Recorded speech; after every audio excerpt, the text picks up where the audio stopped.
이재명 대통령이 이제 순방에서 돌아와서 이제 콕 집은 것이 기름값 문제입니다. 실질적으로 기름값 많이 오르고 있는데 이재명 대통령의 발언부터 좀 들어보겠습니다. 기름값 바가지처럼 공동체의 어려움을 이용해서 부당한 폭리를 취하려는 반사회적인 악행에 대해서는 아주 엄정하고 단호한 대응을 해야 합니다. 영원한 적도 영원한 친구도 없는 각자 도생의 무한 경쟁 시대에 우리를 돕고 구할 수 있는 것은 오직 우리 자신뿐입니다. 남에게 기대지 않고 우리의 운명을 우리 스스로 개척해 나갈 때 국익을 지키고 또 국력을 키울 수 있습니다. 물론 호르무즈 해협이 막혔다지만 기름값이 이렇게 빨리 오를 수가 있느냐 다들 좀 의문스러우실 텐데 박찬일 교수님 지금 하루가 다르게 지금 기름값이 올라가고 있습니다. 그렇습니다. 이제 1,900원 돌파까지 얘기가 나오고 있어요. 아니 4월 때 가격을 기준으로 해서 그럴 텐데요. 정해져야 되는데 이거는 오를 때는 기름값 오른다 그러면 바로 그날부터 주유소에 가격이 오르고 내릴 때는 국제유가가 내려갔는데도 불구하고 내리는 건 또 한참 뒤에 내리거든요. 자, 이거에 대해서 그동안에 문제 제기가 많았었는데 이번에는 좀 해도 너무했다. 호르무즈 해협에 막혀서 기름값 올라가는 거 당연하죠. 왜냐하면 앞으로 오를 수밖에 없을 겁니다. 우리 원유의 65%를 거기서 가져오는데 못 가져오잖아요.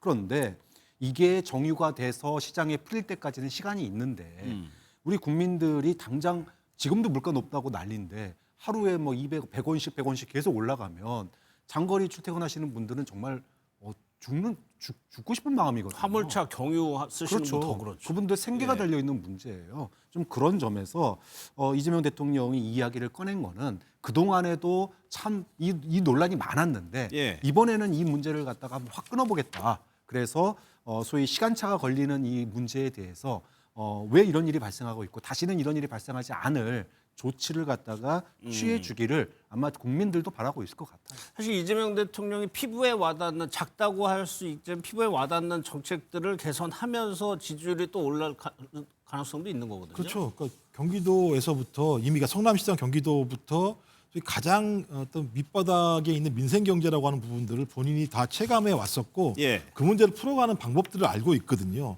근데 그래서 최근에는 생리대 문제, 그다음에 그렇죠. 밀가루 문제, 지금 기름값 문제. 그러니까 광범위하게 많은 사람들이 절대 안 쓸 수 없는 것들과 관련해서 기업들이나 중간에 도매업자들 같은 경우가 부당한 행위를 하게 되면 가장 피해를 볼 수 있는 사람들은 힘없고 돈 없는 사람들일 수밖에 없는 겁니다. 그렇다면 정부가 그런 사람들이 존재해야 된다는 측면에서 정치의 본령, 그다음에 정부의 본업이 무엇인지에 대해서 명확히 얘기한 것이고 저는 이런 것들을 제대로 했을 때 정부에 대한 신뢰가 생기는 것이고 정부에 대한 신뢰가 이렇게 생기니까 국정운영 지지율이 올라가는 거거든요. 저는 또 그 힘으로도 정부는 또 정책을 추진할 수 있는 힘이 생기기 때문에 저는 이재명 대통령이 정확히 행정이 무엇인지를 알고 있다. 그 행정의 방식대로 가고 있다라는 측면에서 매우 좀 국민들한테 신뢰감을 주고 있는 측면이 있습니다. 근데 최근에 이제 기름값 같은 문제들은 더 큰 문제이겠죠. 그래서 그러니까 오지도 않은 기름이 가격이 이미 올라와 있으니 국민들 입장에서 화가 날 지경이니까요.